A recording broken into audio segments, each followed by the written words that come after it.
વિદ્યાર્થી મિત્રો, ધોરણ 8 વિષય છે આપણો હિન્દી અને પાઠ છે આપણો છઠ્ઠો ભરત, જેના લેખક છે રાજા લક્ષ્મણસિંહ, જેનો સાહિત્ય પ્રકાર છે એકાંકી.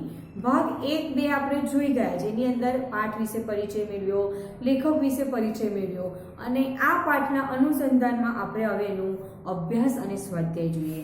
તો અભ્યાસની અંદર પહેલો પ્રશ્ન છે કે પ્રશ્ન કે ઉત્તર દીजिए. એની અંદર પહેલો પ્રશ્ન છે કે બાलक सर्वदमन की विशेषताओं का वर्णन कीजिए. એટલે કે આ પાઠના આધારે જે સર્વદમન છે એની વિશેષતાઓ, જે જિદ્દી છે અને સાહસી છે, એના વિશેનું તમારે આખું વર્ણન કરવાનું.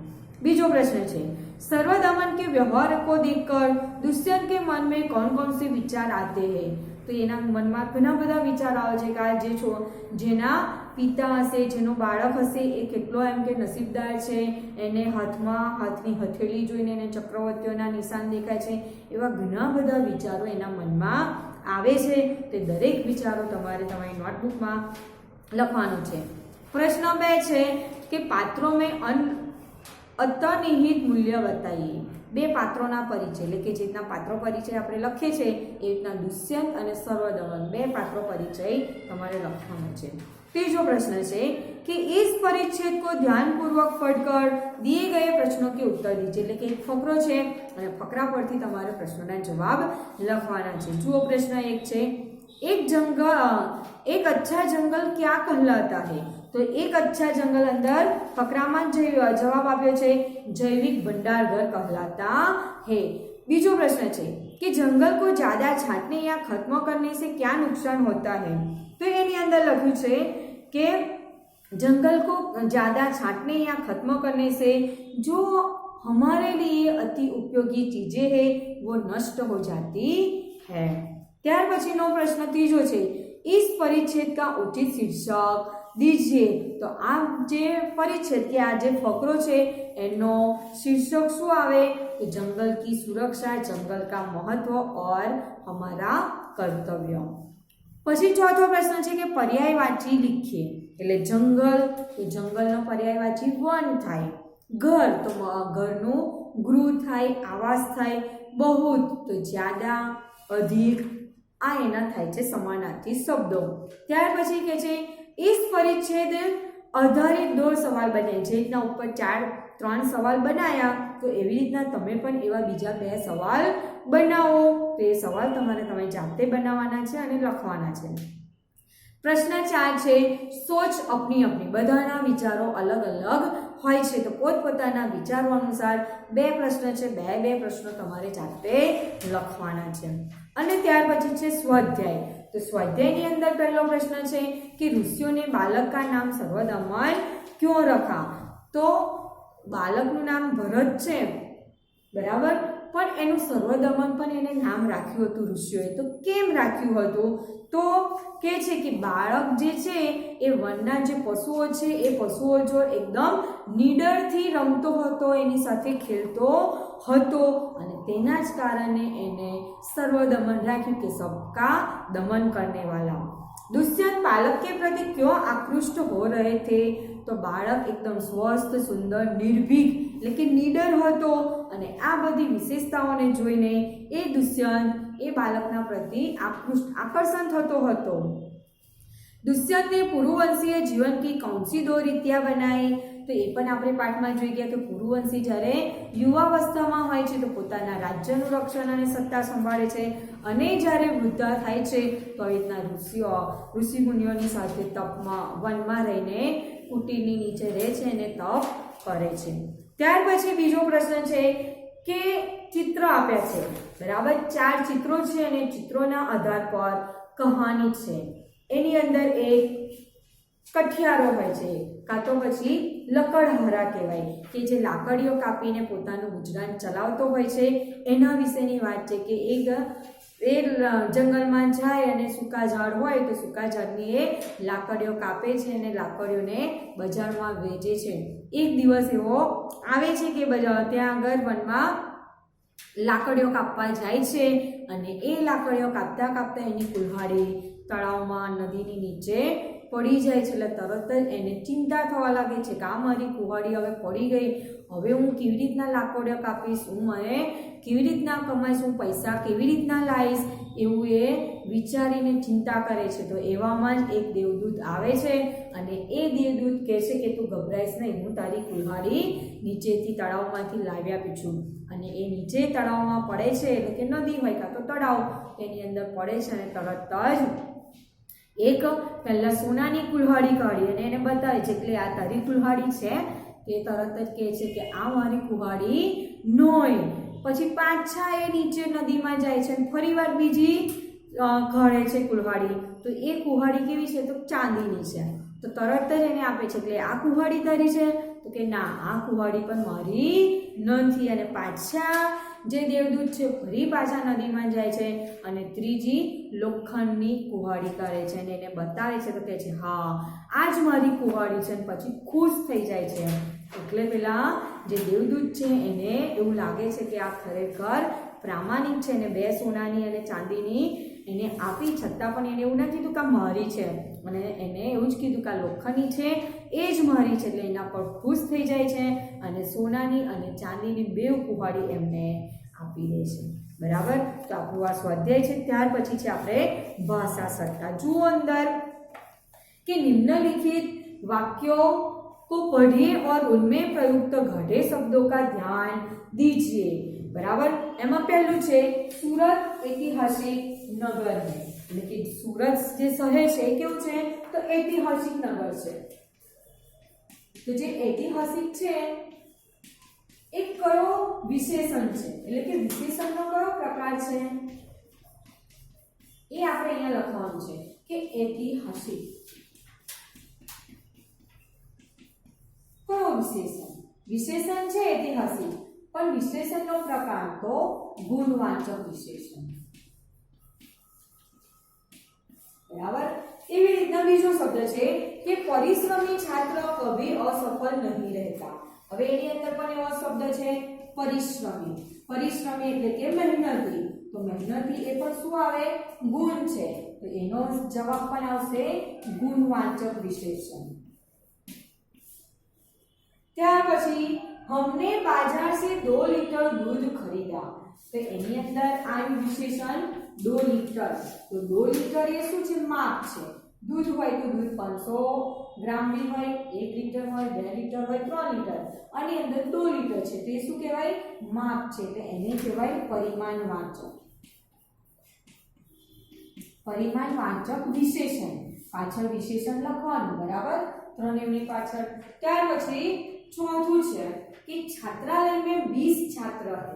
तो जे 20 शब्द जे घटो शब्द છે 20, तो એ 20 શું છે? અહીં અંદર 2 હતું. 2 પર હતું એ સંખ્યા કહેવાય.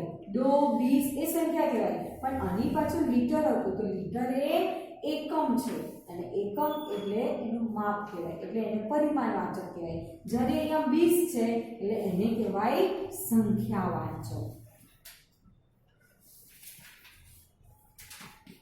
संख्यावाचक विशेषण. ત્યાર પછી ચોથું છે वे लड़के खेल रहे हैं. તો એની અંદર ઘણો શબ્દ છે वे. લડકે છે એટલે ઘણા બધા, બહુવચન છે. લડકે એટલે બહુ બધા છે, પણ वे કીધું છે. કેટલા છે, કયા કયા છે નથી કીધું. એટલે वे એ શું કહેવાય? નામની જગ્યા પર જે શબ્દ છે એને वे કહેવાય. એટલે એને કહેવાય સાર્વનામિક સર્વનામ. ત્યાર પછી આગળ જુઓ કે જો શબ્દ જે આપણે લાલ અક્ષરનું જે કૌંસ આખું બ્રેકેટ કર્યું છે એની અંદર જુઓ કે જો શબ્દ સંજ્ઞા યા સર્વનામ की विशेषता જેવી રીતના गुण, संख्या, मात्रा એટલે કે આ પરિમાણવાચક એ बताते हैं वे विशेषण कहलाते. એટલે કે આને વિશેષણ કહેવાય. એવા શબ્દો નીચે આપેલા છે કે ओम चतुर लड़का है. શું આપેલું છે? ओम चतुर लड़का है. तो चतुर એ શું કહેવાય? આ જે ચતુર છે એ કયું વિશેષણ કહેવાય? તો એ પણ ગુણવાચક વિશેષણ છે. બીજો એવો શબ્દ છે કે શ્યામ 20 કિલો આટા લાવ્યા. તો એની અંદર અંડરલાઈન કરી દેવાની કે 20 કિલો. 20 એટલું હોય તો સંખ્યાવાચક થાય, પણ એની અંદર કિલો આવી ગયો એટલે એને કહેવાય પરિમાણવાચક.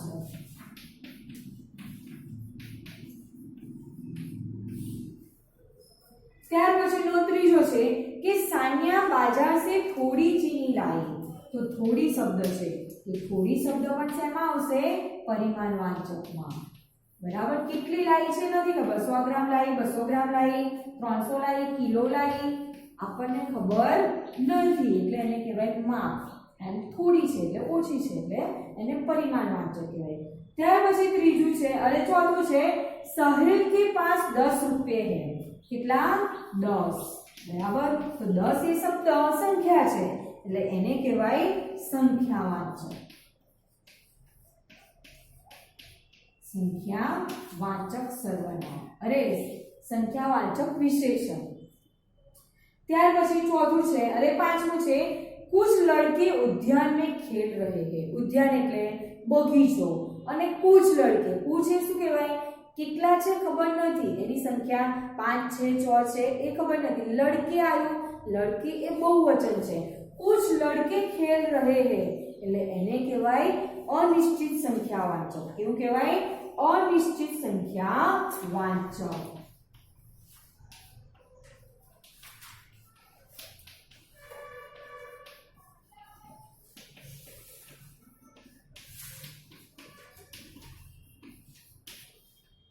અનિશ્ચિત સંખ્યાવાચક વિશેષણ બરાબર।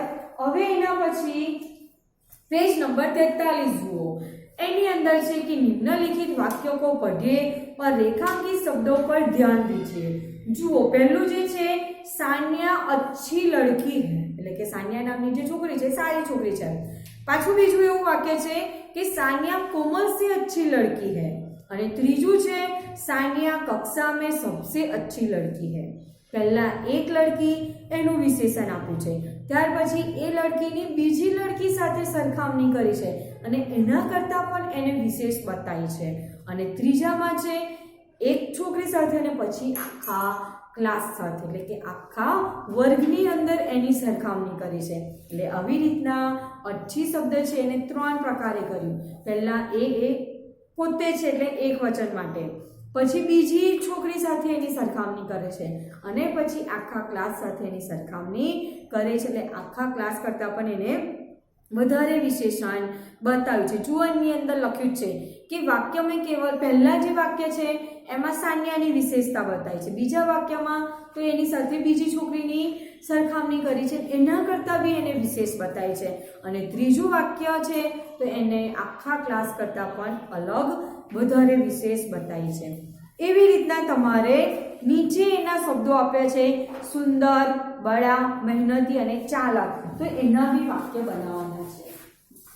જે રીતના અહીંયા अच्छा આવ્યું એવી રીતના તમારે કહ્યું છે સુંદર છે તો સુંદરનું બનાવવાનું બરાબર। સુંદરનું આપણે શું વાક્ય બનાવીશું તો મનીષા સુંદર લડકી है। मनीषा सुंदर लड़की है।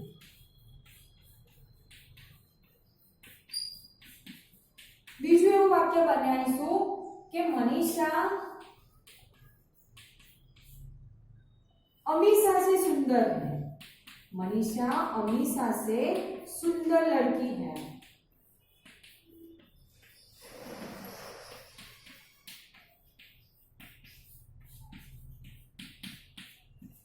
ત્રીજું એવું બનાવવાનું કે મનીષા कक्षा में सबसे सुंदर है। सबसे सुंदर लड़की है।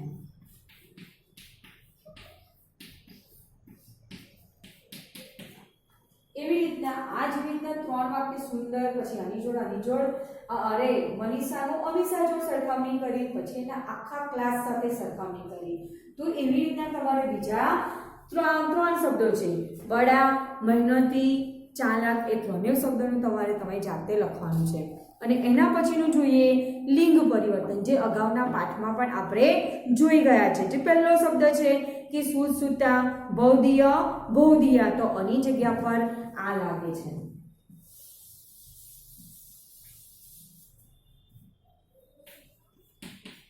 અહીંયા સૂત છે અને એનું બને છે સૂતા। આ લાગ્યો તો એની આગળ એને પાછળ જે ત શબ્દ અહીંયા ત છે તો તનું તા થાય છે એટલે એનો આ શબ્દ લાગે છે. એના બીજા છે કે છાત્ર તો છાત્રા, તો આ જે ત્ર છે એનો ત્રા થાય છે એટલે કે આ લાગે છે. બરાબર. એવા બીજા શબ્દો નીચે જુઓ. ટોકરા તો ટોકરી, તો આની જગ્યા પર રી લાગે છે. આ જે છે ને ટોકરા અને એનું થાય છે ટોકરી, તો શું લાગે છે એન્ડ પાછળ આ રા એટલે કે રાની જગ્યા પર રી થાય છે એટલે કે આની જગ્યા પર ઈ થાય છે.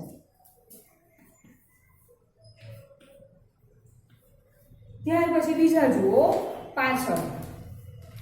મોર મોરની, ઊંટ ઊંટની, તો એની પાછળ બી લાગે છે ઈ. બરાબર. એના પર નહીં ની લાગે છે ની.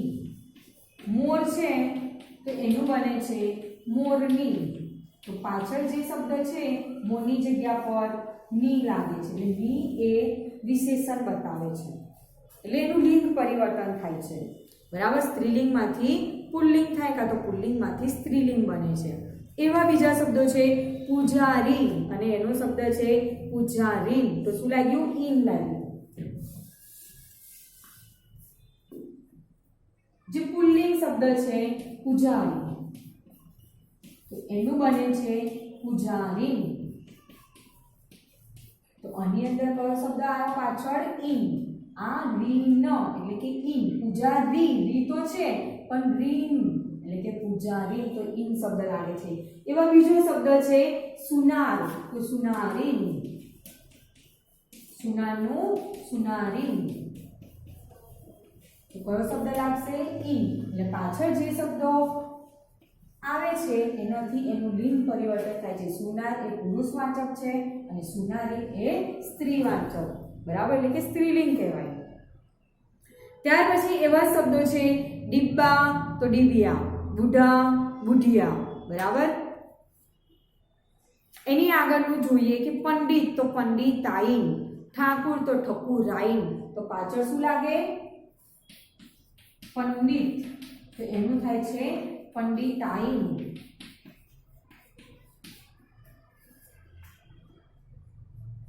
ઠાકુર તો ઠાકુરાઈન, તો આની પાછળ લાગે છે આઈન. જે અહીંયા ઈન લાગતું હતું એવી રીતના અહીંયા આઈન લાગે છે. ઠાકુર તો ઠાકુરાઈન અને ત્રીજો શબ્દ છે ગુરુ તો ગુરુ આઈન. એના પછીના જે શબ્દો છે ડિબ્બા ડિબિયા, બુઢા બુઢિયા, તો એની પાછળ આની જગ્યા પર ઈયા લાગે છે. આની જગ્યા પર ઈયા લાગે છે. જો કેવી રીતના તો જુઓ બંદર, તો એનું આવ્યું બંદરિયા. કયો શબ્દ આવ્યો ઈયા, બંદરિયા. ત્યાર પછી છે નાયક નાયિકા, ગાયક ગાયિકા, તો અકની જગ્યા પર ઈકા લાગે છે. નાયક શબ્દ છે નાયક, તો એનું લાગે છે નાયિકા, તો એની પાછળ કયો શબ્દ લાગ્યો તો અકની જગ્યા પર ઈક થઈ ગયું. નાયક તો અક છે અને અહીંયા નાયિક એટલે ઈક થઈ ગયું એટલે એના આ પુલ્લિંગ છે એનું સ્ત્રીલિંગ થઈ ગયું નાયિકા. બરાબર. એવા બીજા શબ્દો જે છે એ તમારે નીચે બનાવવાના. જુઓ હિરણ તો હિરની, શિક્ષક તો શિક્ષિકા અને પંડિત તો પંડિતાઈ. જો હિરણ તો એનો શબ્દ આવશે હિરની. શું લાગ્યું ની. બરાબર. ત્યાર પછી બીજું છે શિક્ષક, તો એનું થાય છે શિક્ષિકા. શું લાગ્યું ઈકા. પાછળ શબ્દ શું આવ્યો ઈકા. ત્રીજું છે પંડિત, તો પંડિતનું શું થશે પંડિતાઈ.